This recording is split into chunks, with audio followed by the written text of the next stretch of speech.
Hi friends, இதோ வந்துட்டேன். இவன் என்ன பண்ணுறான்னு பார்க்குறீங்களா? மீனுக்கு தான் இரை போட்டு அது பாருங்கள் எப்படி வந்து வேகமாக சாப்பிடுதுன்னு. ரொம்ப பசி போல். அப்புறம் மீனுக்கு இரை போட்டு ஒரு டீ வச்சு குடித்தேன்.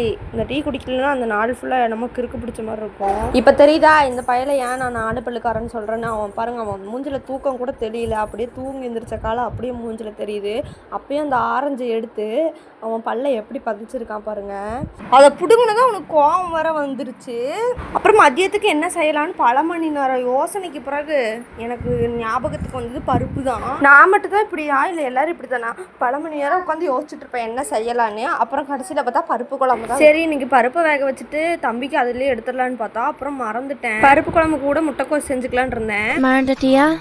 அட ஆமாங்க, 1க்கு 3 காலிஃப்ளவர் வாங்கி வச்சு அது 3த்தையுமே நான் மறந்துட்டேன். சரி, இன்றைக்கி 2 எடுத்து பொரிச்சிடலான்னு சொல்லி சுடுதண்ணியில் மெயினாக கடவுளும், இல்லைன்னா ப்ரோட்டீன்ஸ் எல்லாம் ஊறிட்டு இருக்கும், பார்த்தாலே சாப்பிட முடியாது பார்த்துக்கோங்க. அப்புறம் அதையும் நல்லா சுத்தமாக சுடுதண்ணி போட்டு கழுவி மசாலா தடவி ஃப்ரிட்ஜில் கொஞ்சம் நேரம் வச்சுட்டேன், மசாலா செட் ஆகட்டும்னு சொல்லி.